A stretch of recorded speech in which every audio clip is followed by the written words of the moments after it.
민수기 14장 34절에서 38절. 민수기 14장 34절에서 38절 구약성경 220면에 있습니다. 우리 천천히 한 목소리로 함께 읽겠습니다. 너희는 그 땅을 정탐한 날 수인 40일의 하루를 1년으로 쳐서 그 40년간 너희의 죄악을 담당할지니 너희는 그제서야 내가 싫어하면 어떻게 되는지를 알리라 하셨다 하라. 나 여호와가 말하였거니와 모여 나를 거역하는 이 악한 온 회중에게 내가 반드시 이같이 행하리니 그들이 이 광야에서 소멸되어 거기서 죽으리라. 모세의 보냄을 받고 땅을 정탐하고 돌아와서 그 땅을 악평하여 온 회중이 모세를 원망하게 한 사람 곧 그 땅에 대하여 악평한 자들은 여호와 앞에서 재앙으로 죽었고 그 땅을 정탐하러 갔던 사람들 중에서 오직 눈의 아들 여호수아와 여분네의 아들 갈렙은 생존하니라. 아멘. 할렐루야. 저희가 지난주에 저희 중고등부 아이들과 사랑의 교회에서 하는 크리스찬 페스티벌 1일 수련회를 다녀왔습니다. 거기서 되게 도전도 많이 받고 참 충격도 많이 받고, 야, 이렇게 이런 규모로 이렇게 집회를 한다고 막 놀랍고 이랬던 경험을 했습니다. 거기서 가장 기억에 오래 남고 여운이 많이 남는 사람이 있었는데 누구냐면 래퍼 BY라는 사람이었어요. 그 사람의 무대도 여운이 많이 남고 충격적이었지만 그 사람의 말이 굉장히 여운이 오래 남더라고요. 굉장히 진지하고 진중하고 이런 사람이었어요. 근데 말은 앞뒤 좌우를 다 자르고 그냥 툭 던지는데 이 말에 그냥 딱 말만 들으면 너무 충격적인 말들을 많이 하는 거예요. 근데 설명해 보면 납득이 가고 이해가 되는 말들을 하더라고요. 그런 말 중에 이런 얘기를 합니다. 자기는 하나님의 뜻과 하나님의 계획을 알려고 적그리스도가 돼본다는 거예요. 그러니까 사람들이 띵 해서 다 조용해졌고, 그 토크 콘서트를 진행하는 이용주라는 그 개그맨, 그 사람은 너무 많은 그런 돌발사항을 맞이했을 텐데도 그 사람도 띵 하더라고요. 자기는 적그리스도가 돼본대. 그래서 최대한 이 안티 크리스찬의 입장에서 하나님께 막 질문을 한다는 거예요. 그러니까 하나님의 반대편에 있는 질문들을 막 질문하다가 보면 결국 남는 게 뭐냐? 진리이신 하나님의 말씀이 남고 복음이 남는다는 거죠. 그래서 자기는 부정적으로 하나님의 완전히 극단의 반대편에 서서 막 질문을 하다 보면 가지치기가 되는 거예요. 진리 아닌 것, 복음 아닌 것, 말씀 아닌 것들이 가지치기가 돼 나가는 거죠. 진리 아닌 것들, 안티크리스찬, 적그리스도가 할 만한 얘기들을 쭉 나열하다 보면 그 진리 아닌 것들이 가지치기 되고 온전한 진리, 온전한 복음만 남는데 그게 뭐냐? 하나님의 말씀이고 예수 그리스도의 십자가다라는 거죠. 사랑하는 성도 여러분, 여러분들도 신앙생활하면서 이러한 고민들과 이러한 노력들과 이러한 열정들이 있기를 도전합니다. 온전한 신앙을 얻기 위해서는 어떻게 해야 됩니까? 불신앙과 하나님을 기억하지 않으려는 의심의 가지치기를 해야 돼요. 온전한 믿음을 갖기 위해서는 내가 믿지 않으려는 불신앙 그리고 의심, 이런 모든 가지치기를 하면 뭐가 남습니까?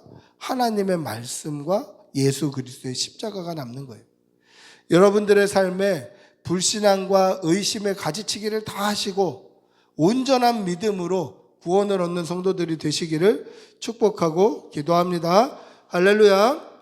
하나님께서 출애굽기 3장 8절에 모세에게 하신 약속의 말씀이 있어요. 뭐라고 약속하셨냐면 내가 내려가서 그들을 애굽인의 손에서 건져내고 그들을 그 땅에서 인도하여 아름답고 광대한 땅 젖과 꿀이 흐르는 땅으로 인도하시겠다라고 약속해요. 이 3장 8절 짧은 구절이지만 여기는 두 가지 약속이 되어 있어요. 뭐냐면 너희들을 애굽에서 이끌어내겠다라는 구원이 약속되어 있어요. 너희들을 애굽 땅 종되었던 곳에서 그 종의 삶에서 이끌어내시겠다. 즉 인도하시겠다, 구원하시겠다라는 약속의 말씀이 있고, 또 한 가지는 인도하신 백성들, 구원하신 백성들을 하나님께서 젖과 꿀이 흐르는 가나안 땅까지 인도해 가시겠다라는 약속이 들어가 있어요. 그러니까 구원과 인도하심이 약속되어 있어요. 근데 이 구원과 인도하심은 오늘 저와 여러분에게도 하나님이 하신 약속이에요. 우리를 세상 가운데서 이끌어내셔서 구원하셨어요. 우리가 세상 속에서 그대로 살면 100% 지옥 갈 수밖에 없는 인생들이었는데 우리를 세상에서 건져내셔서 하나님의 자녀 삼아 주신 것은 하나님께서 구원하신 거예요. 근데 이것이 완성이 아니라 우리가 구원을 얻기 위해 믿음의 여정을 해나가서 결국 하나님의 심판대를 지나 영원한 천국에 들어가게 하시기는 하나님의 인도하심이 필요해요. 그럼 어떻게 해야 됩니까? 우리는 하나님의 인도하심을 따라야 되는 거예요. 하나님의 인도하심에 순종해야 되는 거예요. 오늘 이스라엘 백성들도 이 두 가지를 하나님께 약속받았습니다. 애굽의 종되었던 곳에서 구원하시기를 약속받았고, 백성들을 인도하셔서 결국 어디로? 아름답고 광대한 땅, 젖과 꿀이 흐르는 땅으로 인도하시는 것을 약속받은 거예요. 사랑하는 성도 여러분, 하나님의 이 약속의 말씀이 오늘 저와 여러분의 구원의 여정의 말씀으로 믿고 이 믿음으로 하나님의 인도하심을 따라 구원 얻는 성도들이 되시기를 축복하고 기도합니다. 할렐루야. 그리고 출애굽한 백성들이 그 하나님의 약속의 땅, 젖과 꿀이 흐르는 땅, 하나님의 말씀을 믿고 광야에서 만나와 메추라기를 먹고 목이 말라 죽을 것 같을 때 하나님께서 돌에서 반석에서 물을 내시고 그런 기적 같은 인도하심을 쫓아 결국 약속의 땅 가나안 앞에 섰어요. 그곳이 어디냐? 가데스 바네아예요. 출애굽한 지 성경에 보면 1년 하고도 5달이 지났다라고 얘기해요. 그 기준이 어디냐면 하나님께서 애굽에서 출애굽하실 때 6월절을 지정하시면서 그 날을 해의 첫날로 만들라고 말씀하셔요. 그러니까 애굽 땅에서 인도함을 받는 그날이 그 전까지 몇 월 며칠이었는지 그거는 중요한 게 아니라 그날이 백성들에게는 1월 1일이 된 거예요. 그리고 성경에 둘째 해 5째 달에 가데스 바네아 앞에 서게 된 거예요. 그러니까 1년 4개월 동안 쭉 돌면서 마라도 지났다가 엘림도 지났다가 시내산에서 하나님을 만나고 막 이런 식으로 삥 돌아서 가데스 바네아 앞에 쓴 게 1년하고도 4개월이 지난 후라는 거죠. 그럼 그들의 여정을 한번 생각해 보세요. 1년하고도 4개월 동안 만나와 메추라기와 반석에서 물과 타는 듯한 목마름과 이런 고난을 당하다가 지금 하나님의 약속의 땅 앞에 선 거예요. 분명히 하나님께서는 모세에게 아름답고 광대한 땅이고 젖과 꿀이 흐르는 땅이라고 약속을 받았는데 정말 그러한지 궁금할 거 아니에요. 1년 4개월 동안 삥삥 광야를 돌면서 정말 하나님이 말씀하신 땅과 같을까 궁금해서 40일 동안 12명의 정탐꾼을 그 땅 가운데 보냅니다. 이 12명은 어떻게 선발됐냐면 아무나 뽑은 게 아니라 12지파, 각 지파별로 그래도 똘똘하고 그래도 믿음 좋고 그래도 뭐 빠릿빠릿하고 이런 사람들을 스파이, 간첩으로 그 땅에 보낸 거예요. 그러니까 아무나 보낸 게 아니라 그래도 백성 중에서 신망이 있고 신앙이 좋고 하나님 앞에 신실한 사람들을 12명을 보낸 거예요. 그 12명이 40일 동안 그 땅을 정탐하고 와서 딱 올 때 어떻게 했냐면 포도송이 가지를 이 두 사람이 어깨에 메고 오는 거예요. 포도 한 송이를 메고 온 게 아니라 포도송이가 달려있는 가지를 통째로 부러뜨려서 메고 왔는데 이게 굉장히 무거운 거죠. 그리고 그 땅의 소산인 석류와 무화과도 가지고 왔어요. 어마어마하게 좋은 이런 극상품의 과일들이 열리고 있다는 걸 보여준 거죠. 그래서 민수기 13장 27절에 보시면 그들이 정탐한 가나안 땅을 뭐라고 얘기하냐면 모세에게 말하여 이르되 당신이 우리에게 보낸 땅에 간즉 과연 그 땅에 젖과 꿀이 흐르는데 이것은 그 땅의 과일입니다 하고 그 땅의 과일을 가지고 온 거예요. 얼마나 포도가 실했든지 저희 집 가는 길도 포도밭이 엄청 많은데 이제 여름이 되면 포도가 있고 늦여름이 되면 이제 포도를 막 팔아요.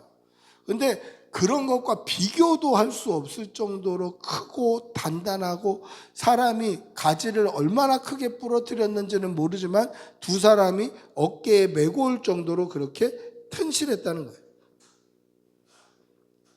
하나님께서 출애굽기 3장에 모세에게 약속하셨던 말씀, 젖과 꿀이 흐르는 땅을 약속하셨고 실제로 정탐꾼들이 들어가서 목격한 땅 역시 하나님께서 약속하신 말씀대로 그 땅에 젖과 꿀이 흐르는데 이것은 그 땅의 과일입니다 라고 갖고 온 거예요.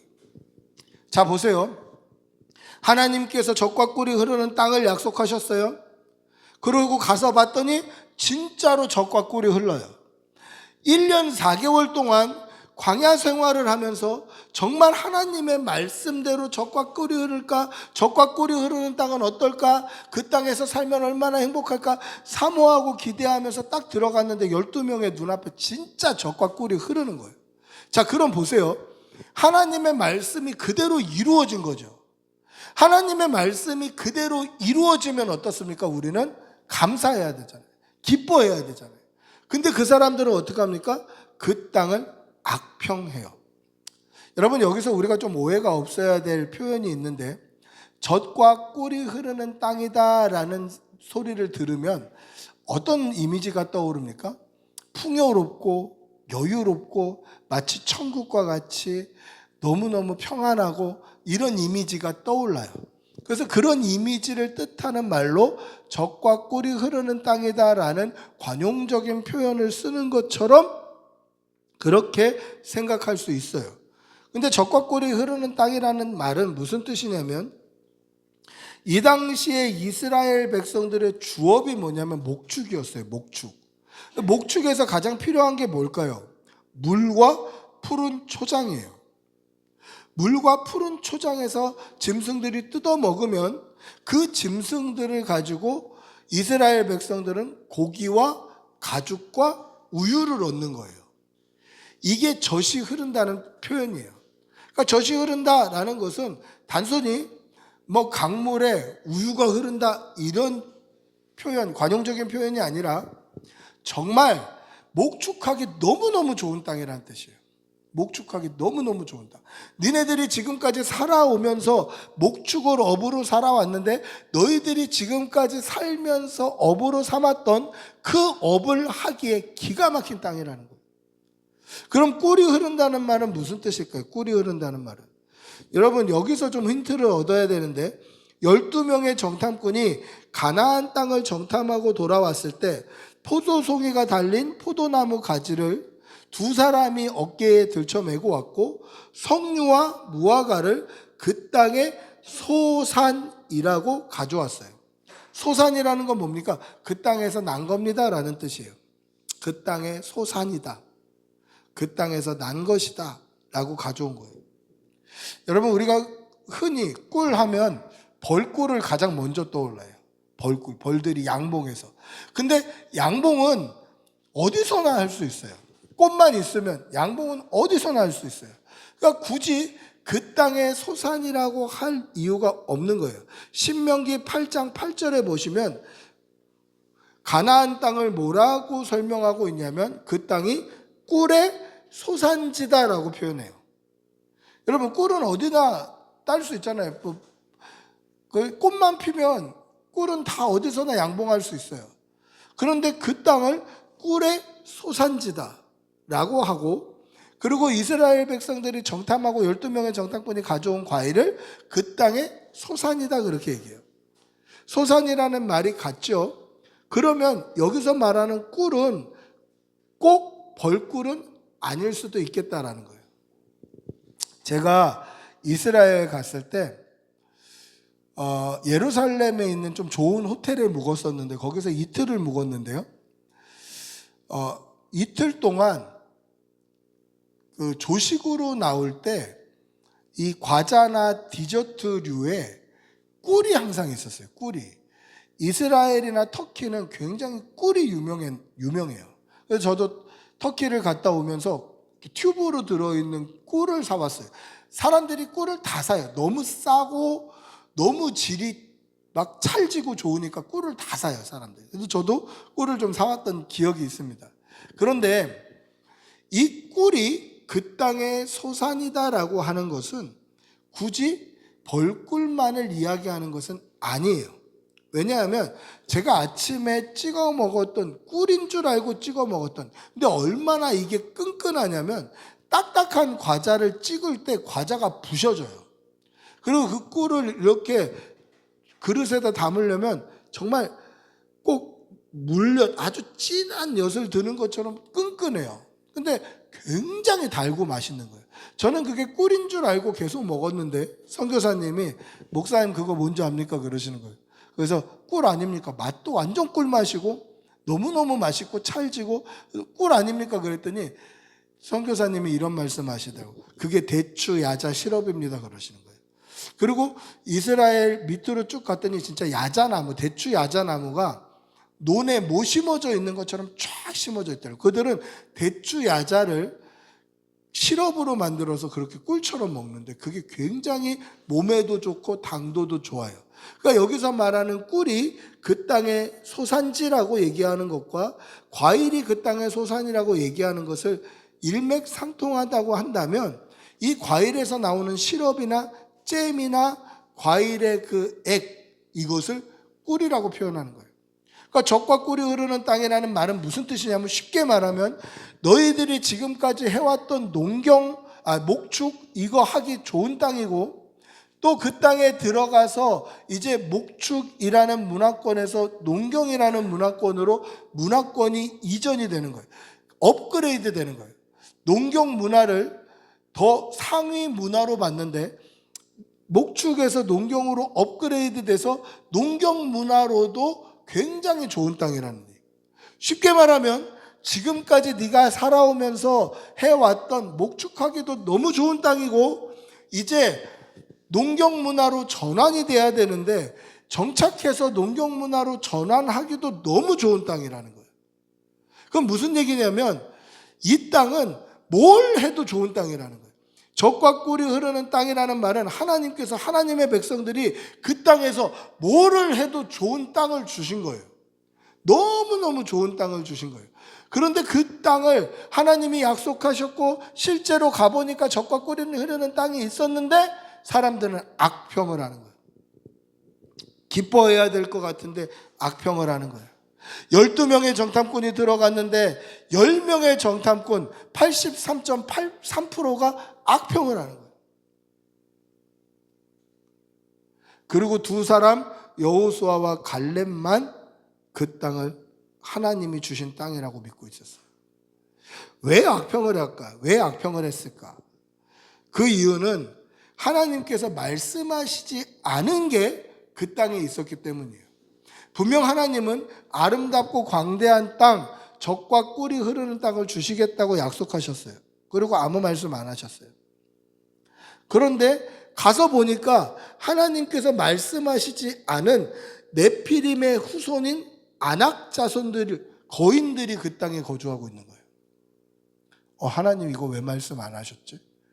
그걸 보는 순간 젖과 꿀이 흐르는 땅이 나쁜 땅이 되는 거예요. 하나님께서 이스라엘 백성들이 살아가기에 너무 좋은 땅을 주셨는데 그 좋은 땅이 이 네피림의 후손, 아낙 자손, 그 거인들을 보는 순간 나쁜 땅이 되는 거예요. 그래서 그 땅을 악평하는 거예요. 여러분, 네피림이라는 단어는 창세기 6장 4절에 처음 등장하는데, 이 네피림이라는 단어를 굉장히 여러 가지로 해석을 합니다. 어떤 사람들은 타락한 천사들이다라고 해석하기도 해요.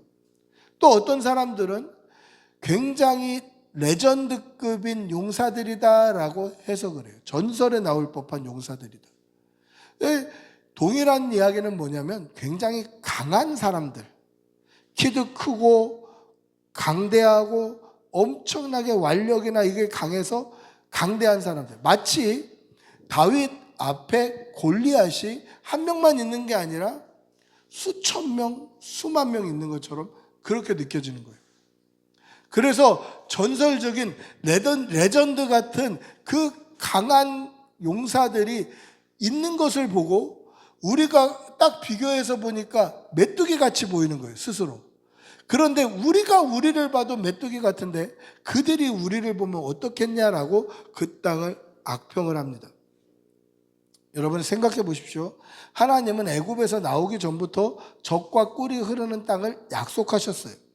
그리고 1년 4개월 동안 광야 생활하면서 젖과 꿀이 흐르는 땅을 상상하고 사모했어요. 그리고 진짜로 1년 4개월 만에 들어가서 봤더니 정말 하나님이 말씀하신 것처럼 젖과 꿀이 흐르는 땅이에요. 그러면 하나님이 구원하셨고 하나님이 인도하시면 그 땅은 이스라엘 백성의 땅이 되는 거예요. 하나님이 주시는 거예요. 그 땅에 골리앗이 수만 명이 있든 상관없는 거예요. 안악 자손이 가득하든 상관없는 거예요. 그 땅에 전차 부대가 있어도 상관이 없는 거예요. 하나님이 구원하셨고 하나님이 인도하셔서 그 땅을 주시겠다고 약속하셨다면 그 땅에 뭐가 있어도 상관이 없는 거예요. 왜 하나님이 이 말씀 안 하셨겠습니까? 아름답고 광대한 땅이 있다. 그 땅에 이런 족속들이 있는데 그 땅을 너희에게 주시겠다라고 말씀하시면서 그 땅에 왜 안악자손, 네피림의 후손, 거인 족속들이 있다라는 말씀 왜 안 하셨을까? 하나님이 하실 필요가 없기 때문에 안 하시는 거예요. 하실 필요가 없어요. 안악자손이 있던 골리앗이 수만 명 있던 강철로 된 전차 부대가 있던 그건 아무 상관이 없는 거예요. 왜요? 하나님이 함께 하시면 아무 상관이 없어요. 근데 이스라엘 백성들은 어떻게 합니까? 하나님의 말씀대로 분명히 이루어졌음에도 불구하고 그 땅을 악평하고 하나님의 말씀을 버리고 사람의 말을 쫓아가요. 하나님의 약속의 말씀을 버리고 사람의 말을 쫓아간 결과가 어떻습니까? 오늘 34절 한번 다시 읽어볼까요? 오늘 읽었던 34절 같이 읽어봅니다. 시작. 너희는 그 땅을 정탐한 날 수인 40일을 하루를 1년으로 하여 그 40년간 너희의 죄악을 담당할지니 너희는 그제서야 내가 싫어하면 어떻게 되는지를 알리라 하셨다. 뭐라고 말씀합니까? 40일 정탐했는데 니네 1년 4개월 동안 광야 생활한 끝에 약속의 땅 가나안을 보고 40일 정탐했는데 그 40일을 하루에 1년씩 40년 동안 광야 생활을 시키겠다는 거예요. 광야 생활을 하는 동안에 너희들이 하나님이 싫어하면 어떻게 되는지를 알게 해주시겠다. 그럼 하나님이 도대체 뭘 싫어하시는지를 알아야 될 거 아니에요. 하나님이 뭘 싫어하실까요? 하나님은 하나님의 약속의 말씀보다 눈앞에 보이는 현실을 쫓아가는 것을 싫어하셔요.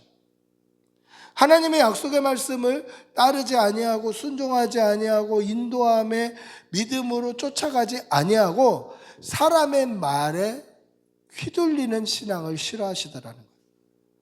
우리 한번 말씀 한 구절 읽어볼까요? 14장 8절부터 9절입니다. 14장 8절부터 9절 같이 읽어보겠습니다. 시작. 여호와께서 우리를 기뻐하시면 우리를 그 땅으로 인도해 들이시고 그 땅을 우리에게 주시리라. 이는 과연 젖과 꿀이 흐르는 땅이라. 다만 여호와를 거역하지는 말라. 또 그 땅 백성들을 두려워하지 말라. 그들은 우리의 먹이라. 그들의 보호자는 그들에게서 떠났고 여호와는 우리와 함께 하시느니라. 그들을 두려워하지 말라 하나. 자, 이 8절 9절의 고백은 여호수아와 갈렙의 고백이에요. 그들의 고백이 어떻습니까? 8절에 보시면 이는 과연 젖과 꿀이 흐르는 땅이라. 무슨 뜻입니까? 하나님이 약속하신 말씀 그대로 정말 이루어졌더라, 그 뜻이에요. 그러니 하나님의 말씀이 그대로 이루어졌으니 여호와를 거역하지 말자라고 얘기해요. 그러면서 동시에 그 땅의 보호자는 그들에게서 떠났고 하나님은 우리와 함께 하신다라는 이야기를 해요. 이게 믿음의 고백이에요. 무슨 얘기냐면 그 땅의 보호자, 그들이 믿는 신은 이미 그들을 보호할 능력이 없는데 우리의 보호자 하나님은 우리와 함께 하시니 우리가 그들을 치면 이것은 이 작은 이스라엘 백성이 강대한 아낙 자손과 싸우는 게 아니라 하나님이 보잘것없는 피조물 아낙 자손 이방인들을 심판하신다는 거예요. 그들의 신은 그들에게서 떠났어요. 하나님은 우리와 함께 하셔요. 그러니까 우리가 그들과 싸우면 우리가 싸우는 게 아니라 여호와 하나님이 그들을 심판하시는 거예요. 그러니 하나님의 말씀을 거역하지 말자라고 얘기해요. 오직 여호수아와 갈렙만 그렇게 얘기해요. 그런데 아무도 이 말을 들어주지 않아요. 그리고 돌로 치려고 그래요. 왜 그렇습니까? 여호수아와 갈렙 두 사람의 말보다 10명의 정탐꾼의 말에 귀를 기울이는 거예요. 83.3%의 말에 귀를 기울이는 거예요. 여러분, 신앙은 다수결이 아니에요. 모든 사람이 가는 넓은 길이 정답이 아니라는 거예요. 성경에도 뭐라고 말씀하십니까? 좁은 길, 좁은 문으로 들어가라고 하는 거예요. 그 길은 좁고 협착하여서 아무도 찾는 이가 없는 그 길로 가는 게 믿음이에요. 다수결이 아니라 말씀을 따라가는 거예요. 여호와의 말씀대로 이루어졌으니 우리가 말씀을 거역하지 말자는 거죠. 여러분, 이런 믿음으로 사시기를 바랍니다. 우리도 믿음으로 살려고 할 때 세상의 별의별 소리들이 다 들려요. 저도 개척을 해가지고 지금 6년째 되고 있지만 교회에 사람 숫자가 늘어나지 않으니까 별별 소리를 다 해요. 영업하듯이, 특히 사업하는 사람들이 그렇게 얘기를 해요. 영업하라, 또 어떻게 해라, 이야기를 해요. 근데 복음의 진리에 벗어나는 것들이 너무 많아요. 세속적인 것도 너무, 세상에 가는 큰 길을 따라가라는 거예요. 그런 세상 사람들의 말에 현혹되지 마시고 오직 믿음으로 주의 말씀을 쫓아가는 주의 백성들이 되시기를 바랍니다.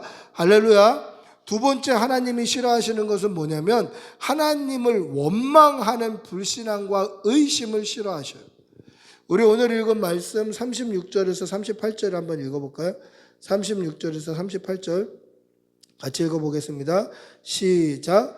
모세의 보냄을 받고 땅을 정탐하고 돌아와 그 땅을 악평하여 온 회중이 모세를 원망하게 한 사람 곧 그 땅에 대하여 악평한 자들은 여호와 앞에서 재앙으로 죽었고 그 땅을 정탐하러 갔던 사람들 중에서 오직 눈의 아들 여호수아와 여분네의 아들 갈렙은 생존하니라.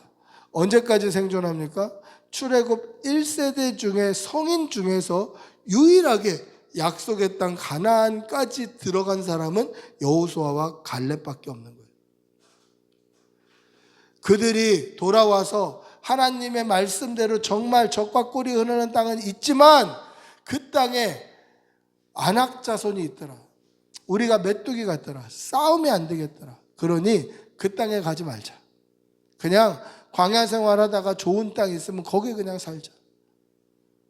이렇게 그 땅을 악평한 하나님의 말씀을 혼잡하게 하고 하나님의 말씀을 따르지 못하도록 불신앙의 씨를 심어준 그 사람들은 어떻게 됩니까?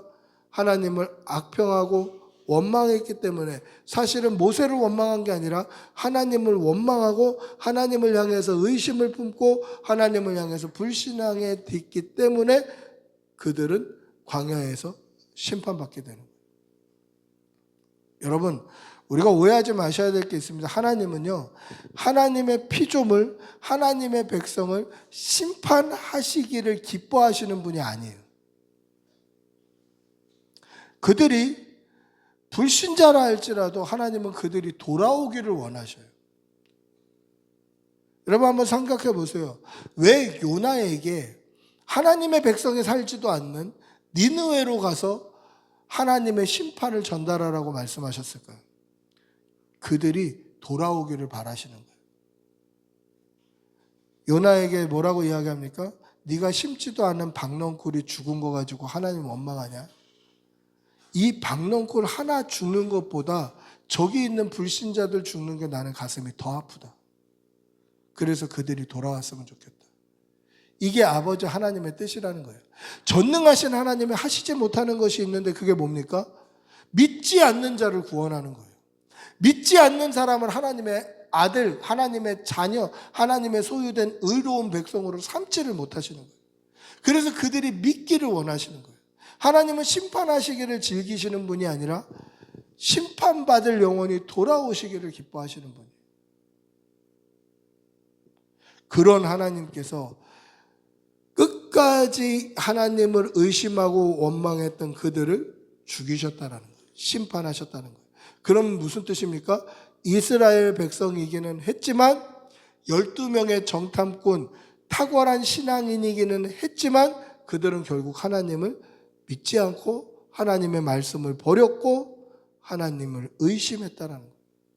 그 결과 심판받게 되는 거죠. 사랑하는 성도 여러분, 하나님을 믿기를 온전히 믿는 성도들이 되기를 바랍니다. 우리 안에 불신앙의 가지, 의심의 가지가 있으면 실제로 하나님의 반대편에 서서 그런 것들을 잘라내시기를 바랍니다. 그런 거 하나하나 잘라내시고 온전한 믿음을 가지고 구원 얻는 성도들이 되시기를 축복하고 기도합니다.